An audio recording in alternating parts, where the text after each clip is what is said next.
Many Bothans died to bring us this information. Hello and welcome to Unlimited Limited, the show where we work together to get better at limited environments in Star Wars Unlimited. Today we have a very special episode. It's a review of the Bothell Limited PQ that happened this past weekend at Zulu Games in Bothell, Washington. And I actually got top 8, lucky me. But not only that, one of the players who also has a YouTube channel, which I've been on, Aaron from Wild Space, which you should go check out, I'll put a link in the description, actually recorded my top 8 draft. So, you know, all those little pack one, pick one things we do here, we're going to actually see a real one. And I'm going to try to talk through my thought process at each stage in the draft. So, but before that, you know, we have a whole Swiss sealed thing to get through, so let's do that. So I ran Leia yellow. I also played around with the idea of doing Leia green, but I think my pool is more suited towards yellow. As you'll see in a moment, there were just some very strong cards in yellow. So let's quickly talk about them. You know the drill. We're going to go through each card. I'll try to keep it somewhat quick because I think we've done a very similar deck before. So I'll actually kind of do them in bulks. A-Wing, Populous Advisor, and Skyhopper Canyon Runner are cards that I honestly don't love in most circumstances. But in Leia, they're excellent, right? Because on turn 1, you can sort of do the Snoke thing from Legends of the Force, where you would play I think it was called Forged Starfighter, the 1/1 raid one with Hidden, and you would immediately start snoking it up, and then you would be hitting in space for 1,000,000, and that's kind of what A-Wing does.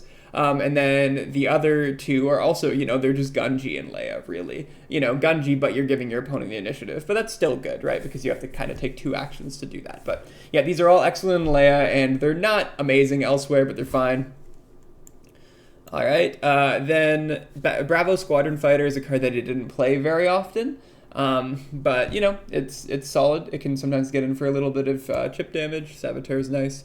Junior Senator is great into Leia. This is a card that I've been looking out for more. Of course, in Sealed, you don't get to like look out for cards. You play what you open. But as you'll see in the draft portion, I do value this card pretty highly. It does well into the many 2-cost 3/3s in the format, which are both at common. I think there's only 2. Yeah, at common. And it also, you know, it does well into the 2/3s. It does well doesn't do great into the 2/2s, I guess. But then this one has a nice ability that sometimes just makes your opponent's Leia a little bit worse, and that's usually worth doing. So, big fan of Junior Senator. Great card. Lobot as well. Very underrated, I think. I think this card is awesome. People see the 0 power, and that definitely is a downside. But in Leia, you know, it often will have 1 power. And then a 1/5 Grit Sentinel is insane, right? Like you're going to at least 2 for 1 your opponent, probably, maybe more, depending on if you're able to keep pumping it up or anything like that. Yeah, no, Lobot is amazing. Big fan of this card. I would run multiples if I could. Lost Jedi is a bit of an unfortunate turn 1 play, but turn 1 plays are important, so it's a little bit better in Leia, because, again, Grit is a powerful keyword if you're able to buff the unit, but still not particularly amazing. Sneaking Suspicion, again, it's never exactly what you want to be plotting out, but it's fine. It's an okay card. It just does Leia's ability, but it costs 2 instead of 1, really. So you never really want to play it out of hand, although in a pinch it's fine. Playing it out of plot is okay. Yeah, this card's fine. Staccato Vizago is incredible. I think my opponent let me draw maybe 60% of the time throughout the day, and whether I'm drawing... So I should say, the dichotomy here seems to be you get to draw a card or you get to mess up your opponent's curve. It's not always like that, because sometimes your opponent isn't going to be able to play their full curve anyway, right? Like, let's say they're on 7 resources and they have a 4-drop and a 2-drop they were going to play. Then this is just a 3-cost 3/4, right? Them paying 1 does absolutely nothing. But I don't think that situation happens often. I think usually you can find something to do with 1 resource, or your opponent can rather. So this really does seem like that a lot of the time. This is an incredible 3-drop, and I wish I had 2 copies of it, or even more. Marv is fine. I don't actually think I had any Rebels in this deck. There's not a ton in the format. But, you know, 3-cost 3/4, it's fine. It's a role filler. Now, 3-cost 3/5 with the official trait, that's what I'm into. Weirdly, I now everybody knows this card is good. I know this card is good, but I should be honest with you guys. I don't actually think I played this card that often.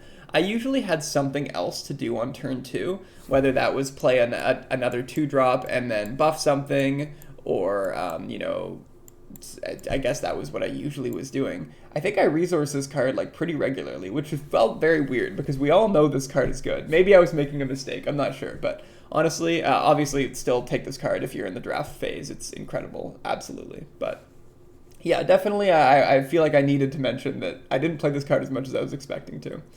Unruly Astromech was just fine. If you're able to kill something and exhaust something else, that's what you want to do. That almost feels a little bit 2-for-1-y. Obviously, it's kind of understated, but the fact it has hidden means that usually you can get some value out of it. Beguile, we all know, is great. I was able to play it in Aspect for 3. Most people are wise to the fact that you even play this out of Aspect for 5.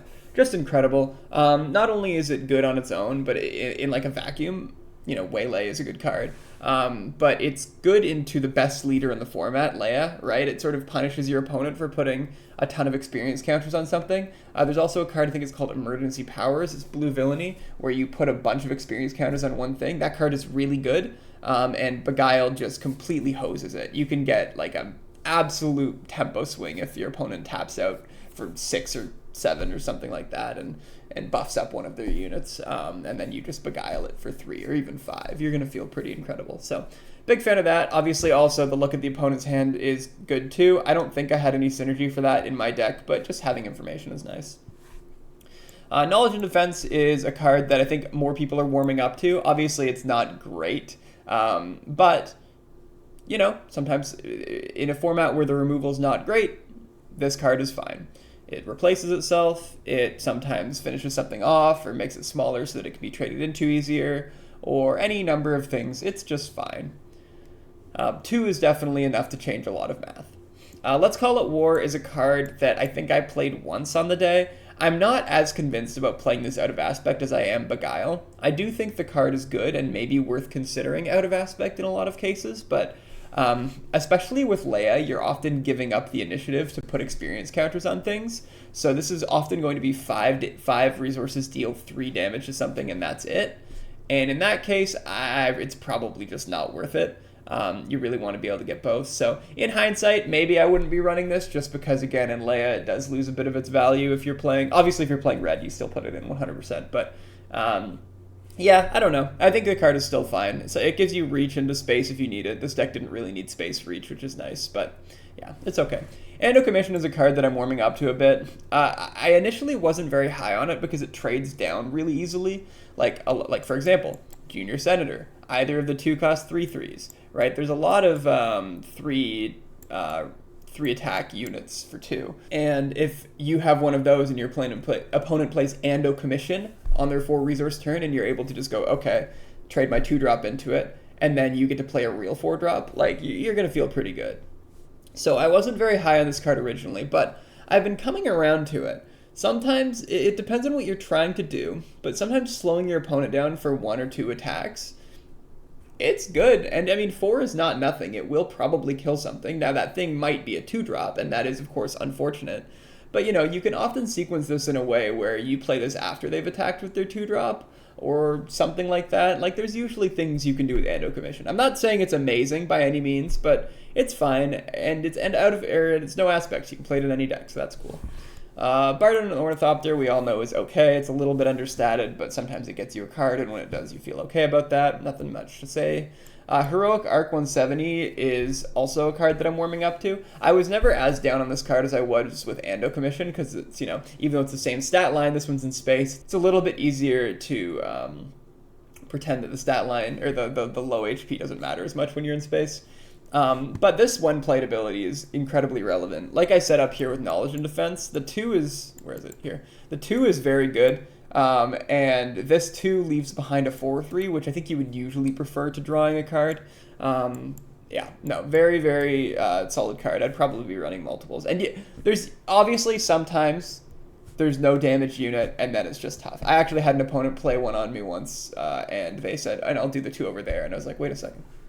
Oh, you need a damage unit. And then, of course, they took it back. But, most of the time, you're going to be able to find that. Loan Shark, I think everyone is sort of wise at this point that Loan Shark is good. Ambush is good in draft. Who knew? Shocking, right? Obi-Wan Kenobi is, I think, and I'm gonna sound a little bit crazy here, I think it's overrated. It's very good, don't get me wrong. A 4 cost 4/5 baseline is fine, right? Awakened Spectres and Legends of the Forest was okay. But I think people think this is like a bomb, and it's really not. A 4 cost 4/5, again, good, awesome. And it like kind of sometimes draws you a card. And when you're able to do that, like let's say twice, that's pretty nice, especially if you're able to play that off. Sorry, let me rephrase that. If you're able to play any of the cards that you hit off of Obi-Wan and it feels good to do that, then this card's incredible, right? And I think the like average number of times you need to actually hit face to do this is maybe between 2 and 3, because like you're either going to hit some irrelevant unit that will do nothing except mess up your curve, or you're going to hit some big unit that you just don't have the resources to play yet. Sometimes you'll hit, you'll be going into the 5 resource turn, you'll hit your opponent, and you'll find, I don't know, Velsartha. And you'll be like, oh, okay, sure, yeah, I'll just play that. And then you basically drew that card. Cool, awesome. And that's really good when that happens. The card's incredible when that happens. But I find it's probably closer to 4 cost 4/5 baseline than it is to 4 cost draw a card that is good every turn. I think the card is great, and of course I'm playing it in every deck that I can, 100%. Like, don't get me wrong. I'm just saying that I think people overrate this card a little bit, and I think it's easy to do that. But yeah, card's great. If your opponent plays this, you should probably try to find a way to deal with it. Next is Rotunda Senate Guards. I keep forgetting this card's a common because I don't see this card very often, but it's really good. You should be playing as many copies of this card as you can. 4 cost 4/5, as we've talked about on raid, is great. And this one, there's basically, as far as I know, nothing that your opponent can do before turn 4 that will be able to trade into this. So it's going to pretty much always be able to eat something. It's just so strong. And then if you're playing like someone like Jabba, where your opponent just had to attack into this like very efficient Sentinel, and now if your Jabba's flipped, forget about it. That's insane. But if your Jabba's even not flipped, now you're probably able to do 1 or 2 damage to something. Yeah, no, this card's incredible. But even outside of Jabba, Jabba's I think where it's at its best. But like this card is ridiculous everywhere. You should be playing this card every time you can. Unveiled Might, I was paying this for 6. I don't remember I think I did this once, but I don't remember. I might be misremembering that. We all know this card's like fine for 4. I was just thinking, is it good enough for 6? I looked at my pool, and there was like some kind of really bad units that I could put in, or I could put in Unveiled Might. And I'm like, Leia flips on 6.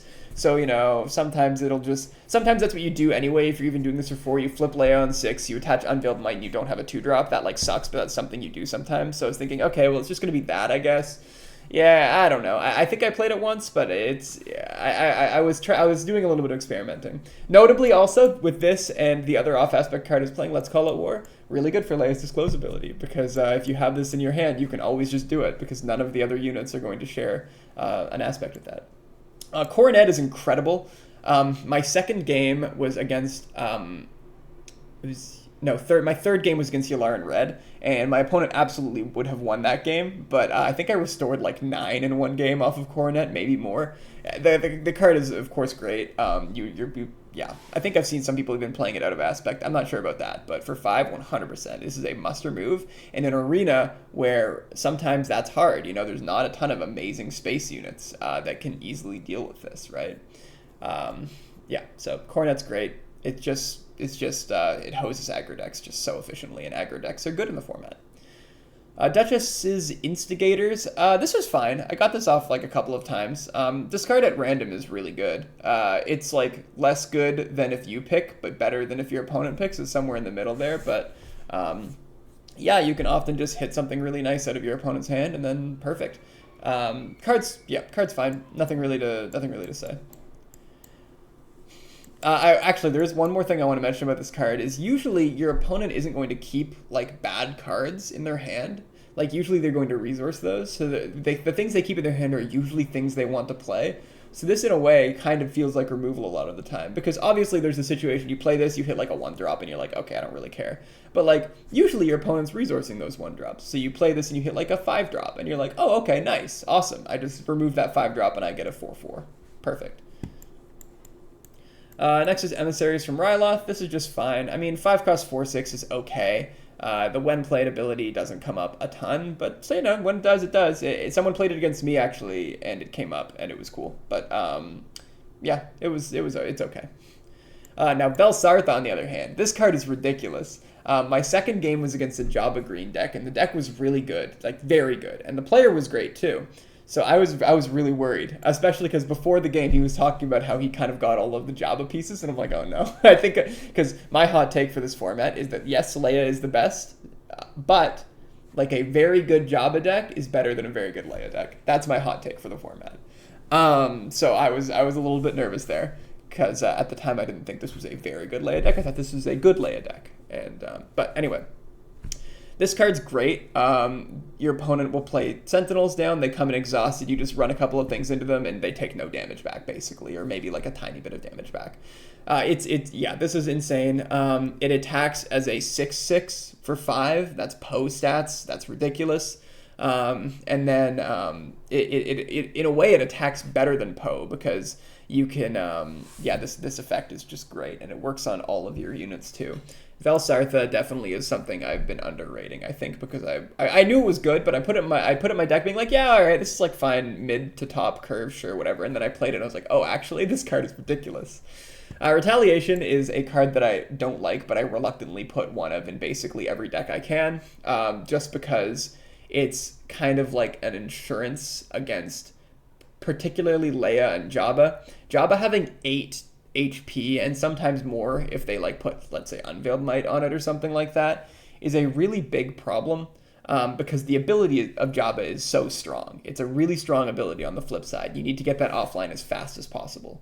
And because it has so much toughness, having low HP units, which is what you'll be doing if you're constantly attacking into Jabba, is really bad into Jabba because, you know, they'll find ways to ping those low HP units. So I find Retaliation just to say, okay, fine, you get in for 2 with your Jabba into base or 4 with Unveiled Might or something like that, and I'm just going to use Retaliation. A lot of players are getting wise to this, especially the players that are, you know, a little bit more experienced with Limited, and they just don't attack base with Jabba, and that's, like, I think right a lot of the time if your opponent's in blue. This is also really good into Leia because Jabba can kind of just not attack into base and still get a crazy amount of value from its leader flip. Leia, you do want to attack into base a little bit more often. It's a lot of damage to be leaving on the table if you're not. And you can usually win races with Leia pretty easily by just attacking into base and buffing. Retaliation stops that. So in my opinion, Leia and Jabba are... Leia definitely, Jabba's like either 2 or 3 in terms of like best leaders in the format, in my opinion, and this card deals very well with both of them. Otherwise, I don't love it. It can find uses, but it's just, it's not great, but I always like to have one just for that. Hunter, I think, is pretty close to a bomb. I think I'm going to need to, I'm doing my cards I was most wrong about this set soon, and Hunter might be one of them. I'll have to reevaluate or have another look at what I gave to Hunter, but this card is just incredible.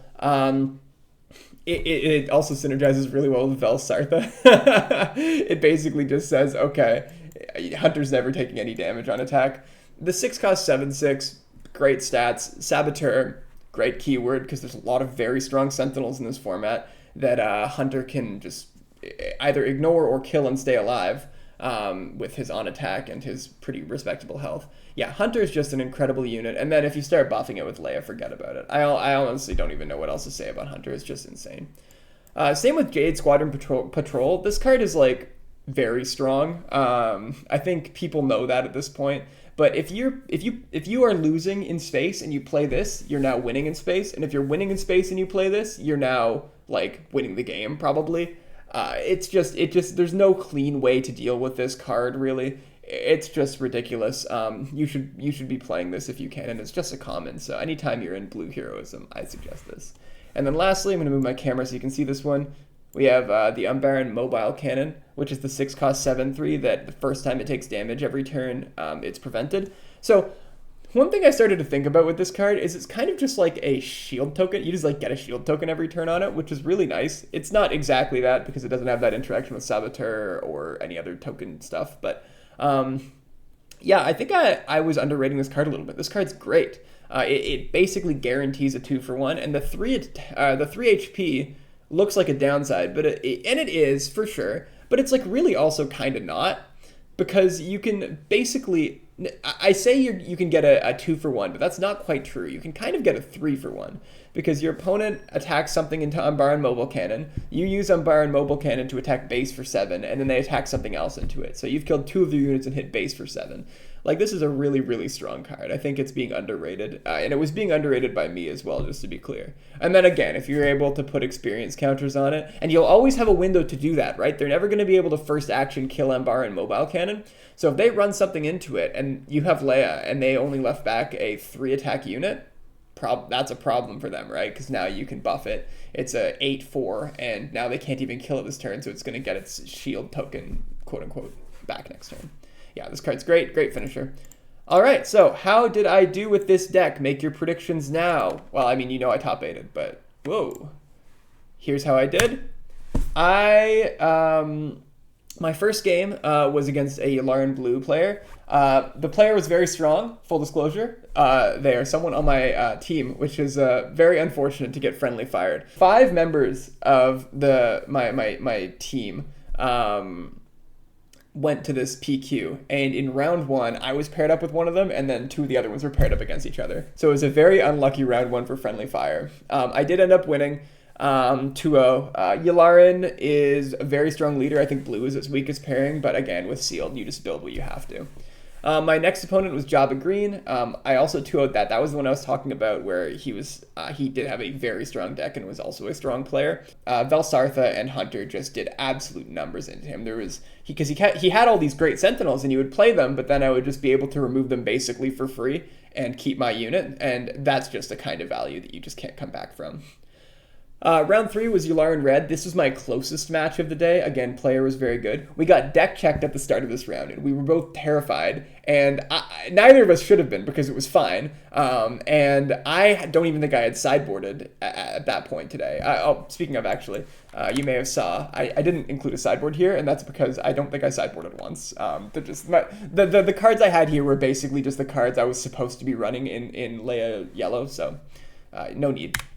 But yeah, so I didn't sideboard once, so I don't know why I was terrified about my deck list. But yeah, everything was good. Same with my opponent, everything was good. But terrifying experience. My closest games for sure. I think the only reason I won round 1 was the Coronet, and then round 2, my opponent missed their turn 1 play, which of course in Yularen Red is not what you want to be doing. So got a little bit lucky in that match for sure. But we go on to round 4. And my last opponent for the day was Leia Green. Well, sort of last opponent for the day was Leia Green. I went 2-0 into that. Their deck seemed good. But I think they just didn't draw the right half into me. It always felt like kind of clunky, like they had good cards, but they were coming out in a weird order. And I feel like that was just the order in which they drew their cards. I don't think that was like a player skill issue or anything. But I never really felt like I was on the back foot. And Leia Green was a match I was a little bit nervous for, because even though Leia Yellow I think is underrated, I think Leia Green is probably still the strongest version of Leia. Just because of the ambush stuff you get. There's some really strong bombs in green that you can get, like the Crucible, stuff like that. And of course, if you do there's Mina Bonteri, which is a great 2-drop in Leia and elsewhere. Yeah. But I was able to draw the right part of my deck and go into round 5. And then for round 5 and round 6, I was just able to intentional draw into the top 8. So that was nice. I don't think I've ever had it before where I've just won all of my rounds up until the top 8. I've always been nail biting on the absolute last round to try to make it in. So this was really nice that I got to have a bit of a break and just sort of wander around and watch my team's games and enjoy the quiet for a little bit. And now we have the draft process, which has been recorded. I haven't seen this video yet, so I'm going to be watching it for the first time. Hopefully I remember what my thought process is. This is almost a week later that I'm recording this, so we'll see. All right, so I was really happy to see Mon Mothma right away, because I was like, oh, thank God, at least it's a playable leader. You know, it's not the best leader for sure, but I was like, okay, I can, if all else fails. And then I saw 3PO, and I was like, oh, okay, it might be Mon Mothma. You can see how nervous and sugar high I was at this point in the day, despite the 2-hour break that I got. And Luthen. Okay, so out of these 3 leaders, of course you want to be doing Mon Mothma. Hopefully we'll see what other people have opened here. The person passing to me has Leia, DJ, and I think it was Slimemoor, right.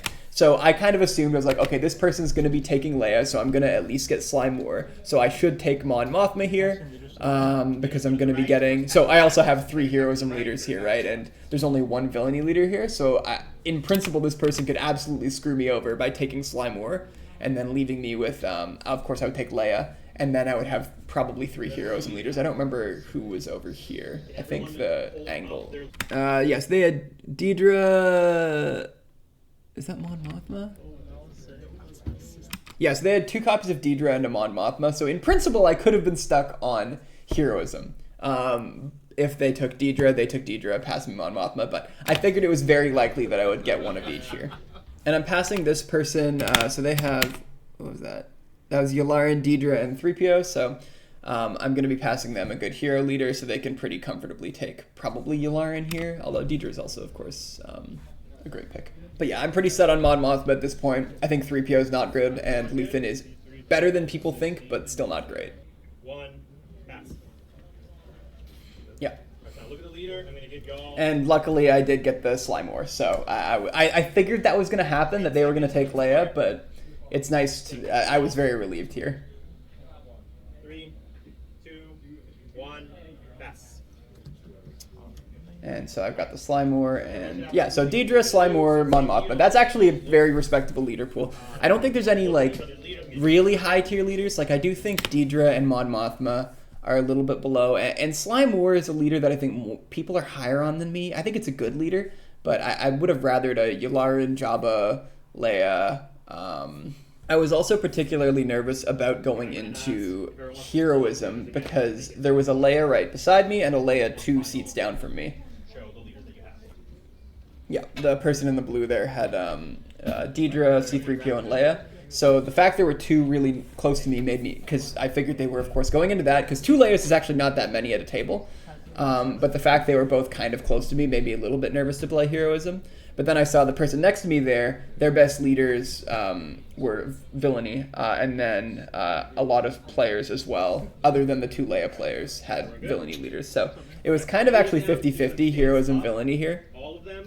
I figured I probably shouldn't be in blue, because of course there's the Leias, and then there's the chance that, yeah, that guy goes into Jabba there, or the person next to me goes into like Deidre blue or Yularen blue, so I figured that blue is probably what I should stay away from.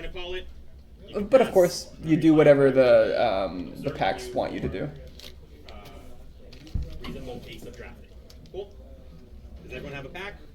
All right, y'all can go ahead and look. This is a silent process. And so I see Cruel Commandos, and I love that card, but again, I was thinking I'm a little bit nervous to take that. One of the reasons I was actually nervous to take that card was because it would... So if I had a green villainy leader, I probably would have taken Cruel Commandos there. Here, sorry. I should... Maybe I do take it. Who knows? We were passing to the left.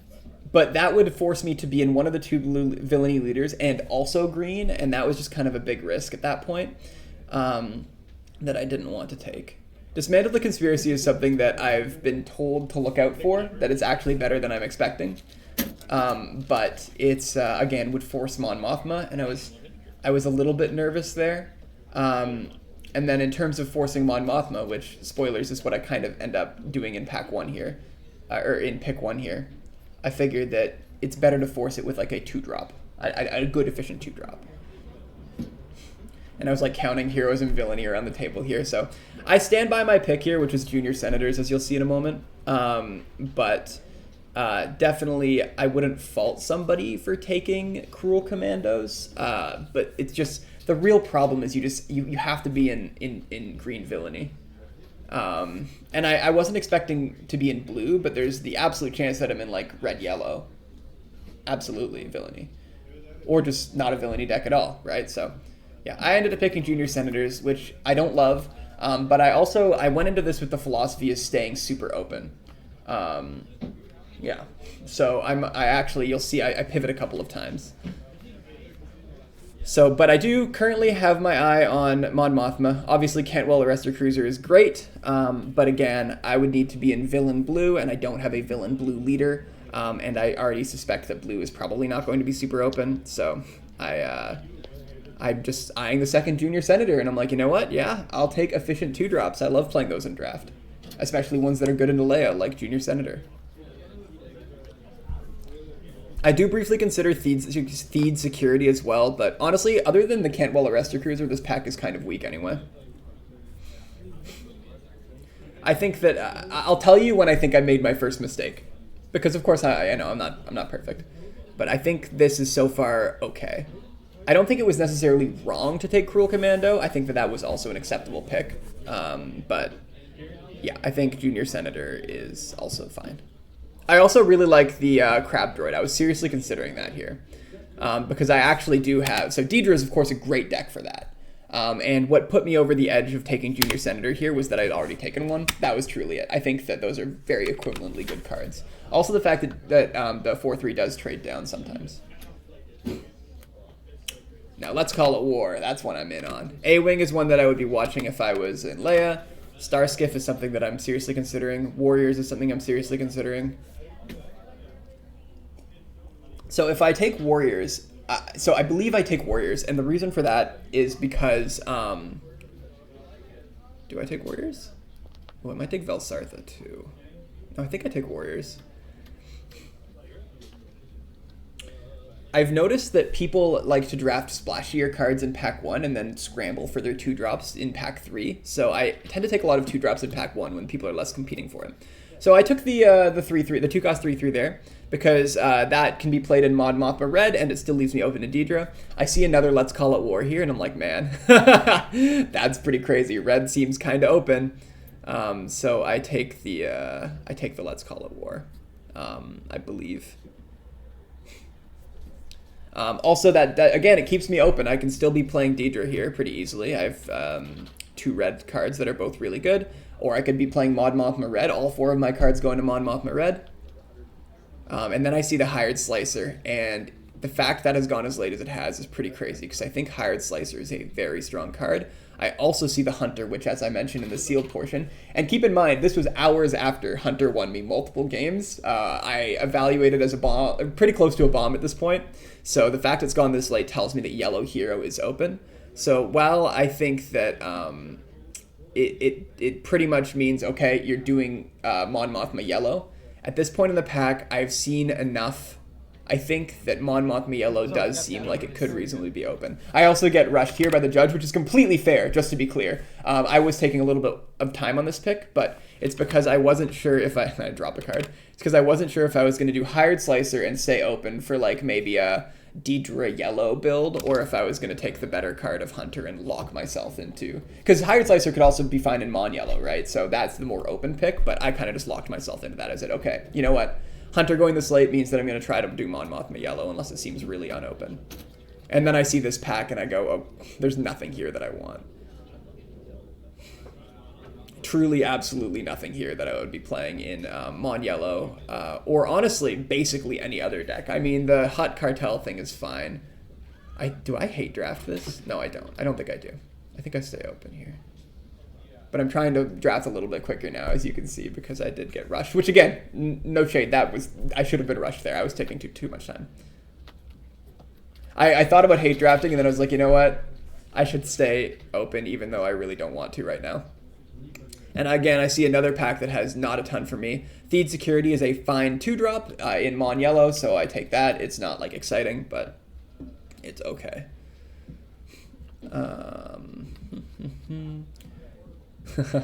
This pack, unfortunately, didn't have much for me. I might have taken... I don't remember. I think I took the ship here. Did I take Hyperspace Disaster? Pretty sure I took the ship.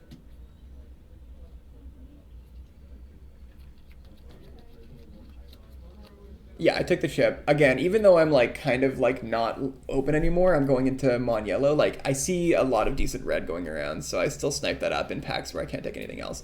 And this is the pack where I've started to think maybe I've made a mistake. And so this is maybe my first mistake. I think this pack should have maybe told me that I should not be doing heroism. The fact that there are 3 very playable villainy cards here, and I would have to sacrifice like 3 or 4 picks at this point in order to go into villainy, but I think that it might have been the right decision to do, seeing this. I think I did take Death Trooper here. I was shaking my head like, oh, I've made a mistake here. In hindsight, I probably should have taken maybe the 2/2 or the Hut Ship. I think that's a little bit better here because I've already kind of figured out that blue isn't substantial, like, super open. I think here I just take the card that I know I'm playing in any deck, because at this point I'm pretty sure I'm in Mon Yellow, but truly I don't know. I'm pretty happy with Unruly Astromech in Mon Yellow, but I figured Envoys would keep me Envoys would keep me more open if I was playing Mon Mothma in general, because I could play her in any version of Mon Mothma, and I do have some okay red cards at this point. Whereas Astromech, I'd have to be in exactly Mon Yellow. So even though I think Astromech is a better card, I am still trying to stay a little bit open here, just because there doesn't seem to be a very clear lane. And then, yeah, I see this, and all three of these cards are just, in my opinion, not playable at all. So once again here, so I look at this and I'm like, do I have any transports? And the answer was no. But I was going through my picks and I was like, that's not a transport, that's not a transport. And I'm pretty sure I didn't have any, but I'm like, you know what? This card is terrible. The 1/4 Sentinel. Repping the University of Waterloo with my water bottle. The university that I don't go to anymore. Yeah, so if you haven't done a top 8 draft before to PQ, you can only look at your pool between picks. So as you can see here, I actually it looks like yellow-red is kind of the strongest combination in my pool here. But it has to be yellow-red hero, and I don't have a leader that can support that. So what I'm looking at right now is I probably do Mon Red and then don't play Hunter, or I do Mon Yellow and I play Hunter, but I don't play Let's Call It War or the 2-cost 3/3.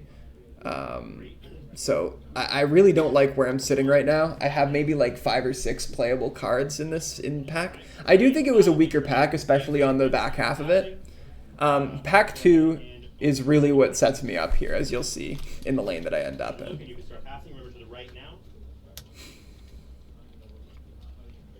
Last round was a little slow. I'm not going to be too stringent with you guys, but He was talking about me. Just for the one pick. Yeah, so there's Deidre. So if I open that pack first, I'm slamming that and forcing Deidre Green. That card's ridiculous, but alas. I really like the Renowned Dignitaries.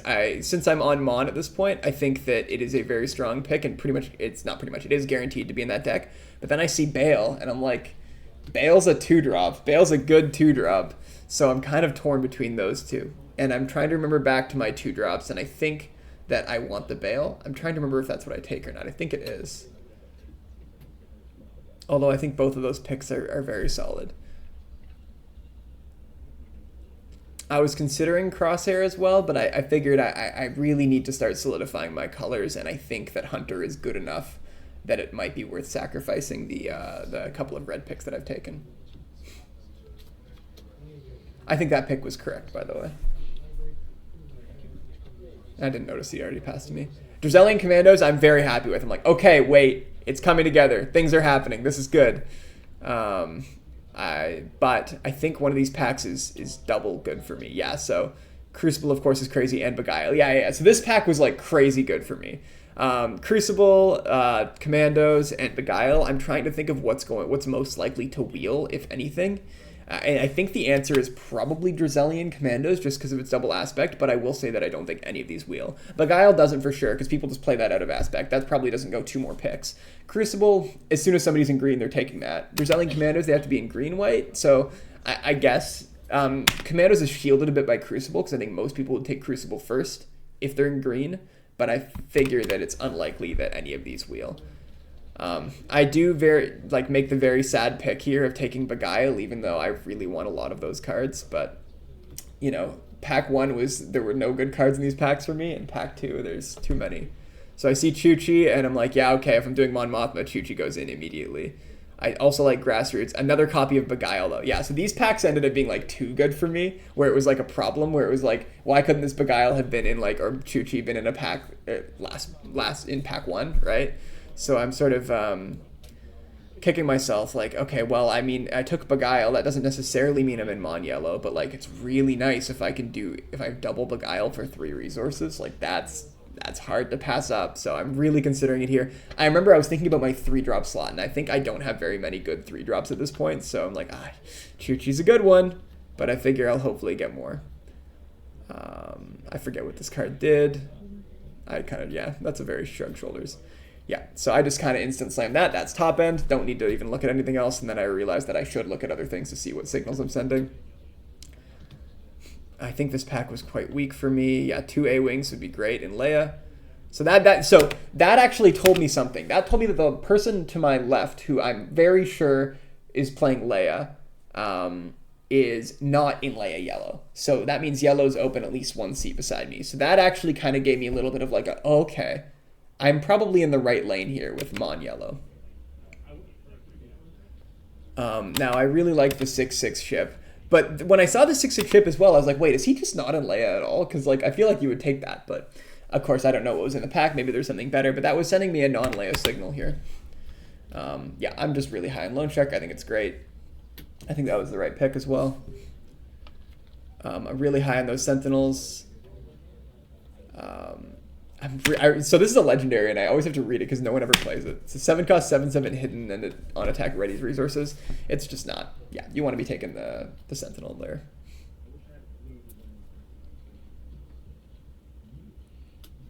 And at this point, also, there's like a couple of solid villainy cards going around, but nothing that's making me go like, oh, I should super be in villainy. So I was starting to feel a little bit confident with my lane here. Beloved Orator, I remember thinking about my 3-drop slot and going, yeah, my 3-drop slot's really not good right now. I should, even though I like other cards in this pack better, like Orator's maybe what I'm supposed to take here just to fill out the curve.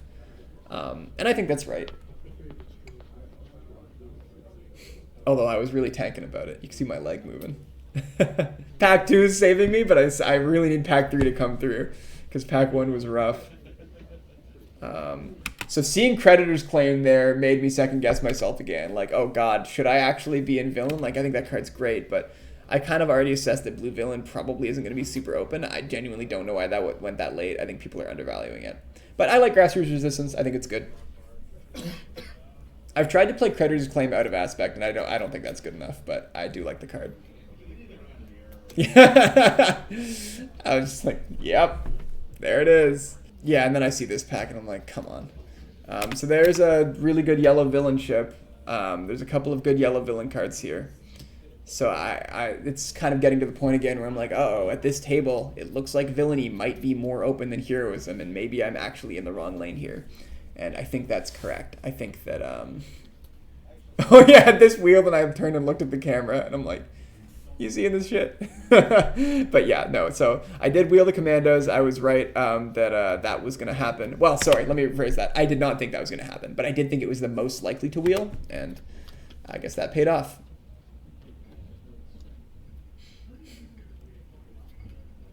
This was kind of unfortunate, but I figured budget scheming is like fine in Mon Mothma. It's not great. It almost won me a game.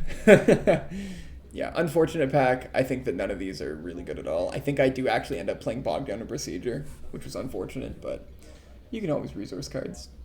So the A-Wing, again, I'm like, okay, yellow's open. I'm in the right lane, because yellow is a good... A-Wing is a good card, and there's 2 Leia players, so that means neither of them are in yellow. And, you know, A-Wing's not great outside of Leia, but it's, like, fine. So I figured that, yeah, it might be there. But yes, Renewed Friendship is also not great, but I figured I'm probably not going to hate draft A-Wing. And I might actually play Renewed Friendship. I need playables. And we have another look. So mostly I'm actually looking for 3-drops here, because I'm like, which 3-drops do I actually have? And I'm sort of sorting as well. And I'm thinking, okay, Pack 2 was good. Pack 2 was good for me, but I really need Pack 3 to come through here. Go ahead and open Pack 3. And I look down and I see Chandlerland sponsor immediately, and I'm like, okay, at the very least I can take that. Although I do also like Darrow Commando, and I am low on 3-drops. So this pack is very strong for me as well, which is good. Also, there's Thrawn in this pack, which is, I think, a bomb in the right decks. So, yeah, I'm really kicking myself for not being in villain. Of course, you can't predict what pack cards you're going to open, so that's, like, a different problem, but... He's got past 2 packs. I just got past 2 packs. Oh, well. That's crazy. No, that's okay. I'll pick them both, sure. I got extra picks. Whoa, no way. Yeah, so this one I'm thinking, do I fill up my curve, or do I take a decent top end? And I decide, I think, yeah, Chuchi is probably the right pick there, although that's a tough one. And I see Lobot, and I'm like, I wish I could play that card. One of these packs is really bad for me that's super early. I don't remember which one. I think it's this one. I think I end up taking Congress of Malastare, and I'm like, that's really unfortunate. That's not what you want to take pick 2. I figure my 2 slot is good enough that I don't need that like bad 2-drop, and I'm like, you know what? I'll just reluctantly take this 5-cost 5/5, and I'll be very sad about it. I was seriously considering taking Senator's Aid. That's how you know it's bad, but yeah, I'm not interested in Senator's Aid. So I take that. It's an official. I double check that it's an official because I'm like, I don't ever play this card.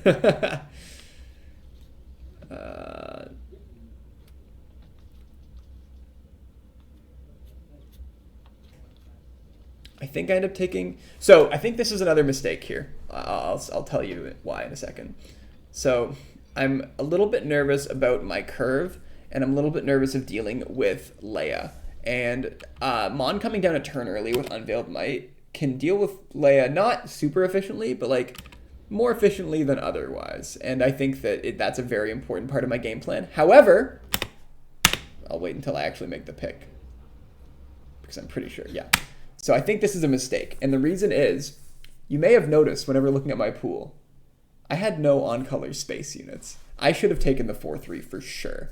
That card is very good.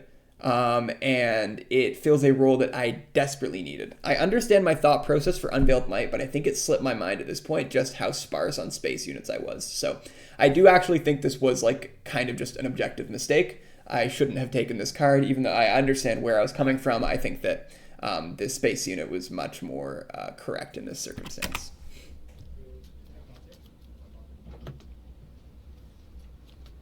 I see the Chandrillon sponsor again, and I see the Ando Commission and the Commandos and the Assembly. Yeah, so this pack is good for me as well. I'm not really seriously considering the 2/3. I don't know why I put that at the front. I'm considering 3rd Junior Senator, but I think that I'll let the pick make the picking here. I think I take Raxian Assembly here, but I don't love that. But I think the reason I do is because Dracelian Commandos wheeled last time. Although what I was failing to consider in this exact moment is that that pack also had Crucible in it, so any green players... Oh, I took this? I thought I took Raxian Assembly here.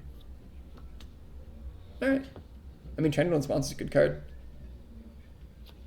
Yeah, okay. But still, I probably should have taken Dracelian Commandos there. I didn't because I thought that maybe there was a chance it would wheel. And even though...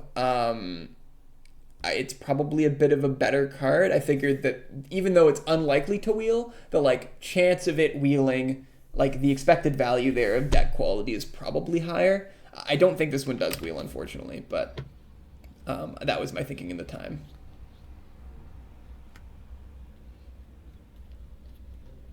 This pack was unfortunate. I figured I'm never getting Faith in Your Friends off in a Mon Mothma deck, although I actually did it pre-release. But yeah, so this was also a mistake. I ended up taking Faith in Your Friends. I should have taken the 2/4. Again, I'm just missing space units. I really needed that, and I completely slipped my mind how low on space units I was. Because I was thinking about my curve. I was like, oh, I've got a lot of 2s. I've got some 3s. I've got like a pretty solid curve right now. But what I failed to consider was that my curve was not in space at all. So, big mistake. As you'll notice, in this draft, I think my biggest mistakes were just passing on space units. And then maybe there's an argument that I should have been going into Villainy as well after in pack 1. But I think the staying open that I did at the beginning was correct. I like the Academy Disciplinarian here. I think that's the right pick. So it's an official, goes in Mon Mothma. I was thinking about what units it triggers on, and I don't have a ton of great ones, but I think it's still fine. It can sometimes gain you 2 life with the 2/3 restore 2. Or more with Chuchi. I figured I wanted the Covert Operative here as an answer to like a Leia buffed up 2-drop compared to the Rebel Pathfinder, just because my 2 slot was like already pretty good. Even though I think Pathfinder's on average like maybe a better card, it was kind of a role player decision there. That card came around, which I was really happy with. I have a lot of officials, so sometimes they can just heal me for 10, and if I do that, that's like a pretty easy game for me to win, I think, in most circumstances. That's foreshadowing. Actually, 12 in the foreshadowing case. And I'm starting to realize at this point that my deck's not actually particularly amazing. I'm getting kind of nervous. And I'm seeing these villainy cards that are actually decent come around late, and I'm like, oh, I've made a mistake here.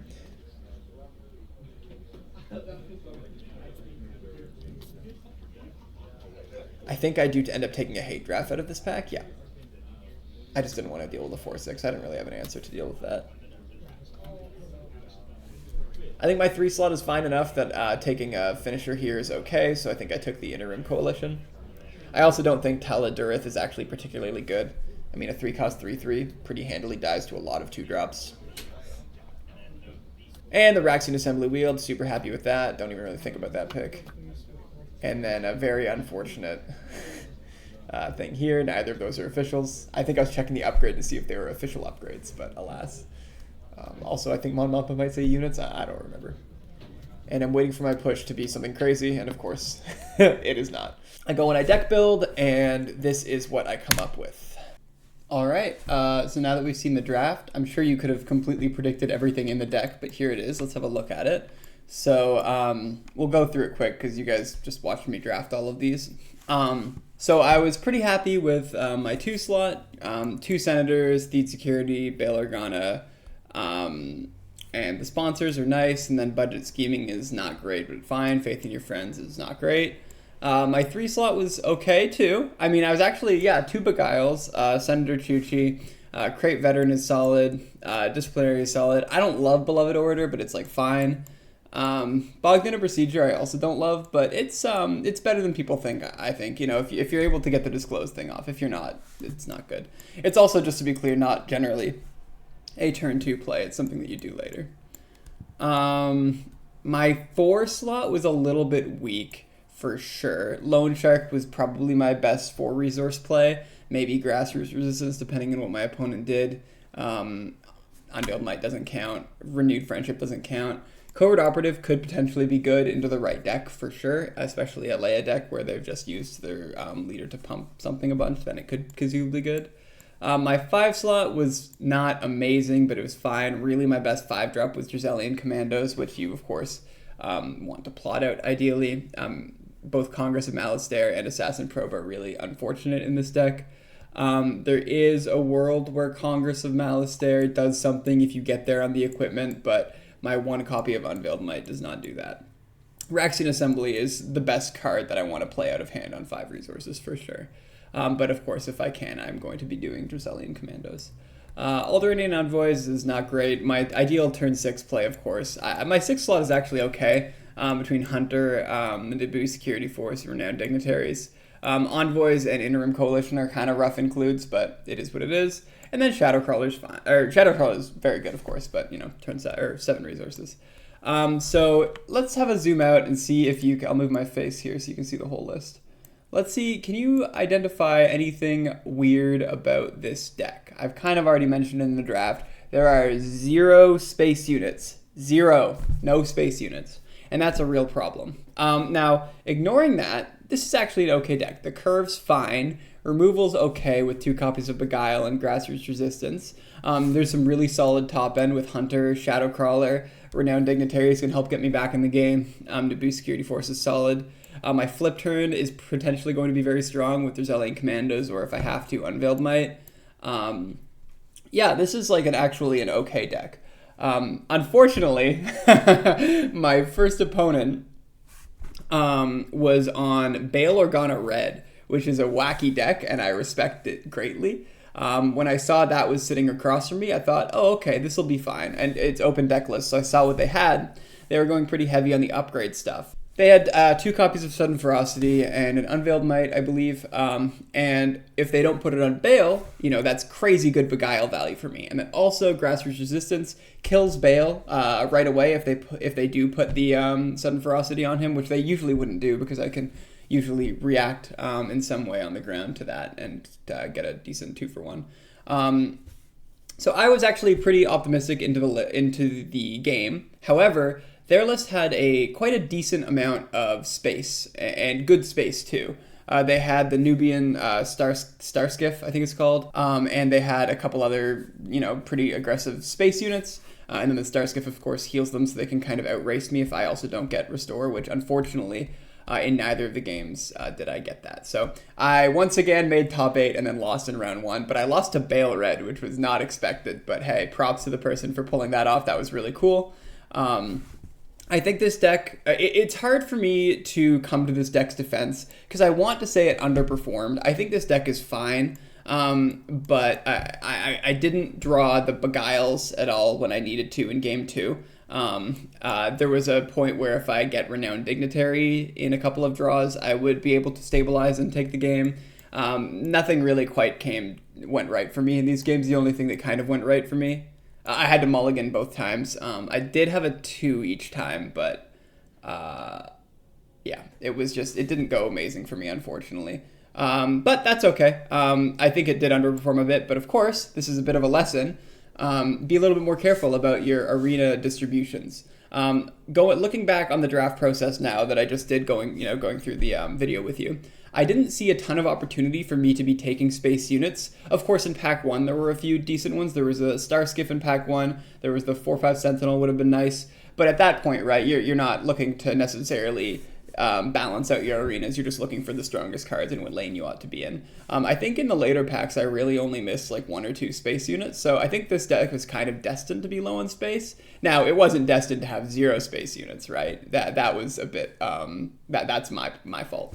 But I think in general, this would have been light on the space. So props to my opponent, Bale Red. I think they ended up making, I don't know if they got to semifinal. I think they just got to top 4, but still, that's really cool for a Bale Red deck to do. So props to them for that. And hopefully the next PQ I go to will go better for me. So I have 45 points now. So I've top 8'd 3 PQs now, but I've not yet top 4'd one. So there's one more in a couple weeks. It's constructed. I'm bringing Han Blue, so we'll see what happens there. But I'm not optimistic for that one. But maybe the next set's limited will really be my format. But really, my seat was a little bit awkward.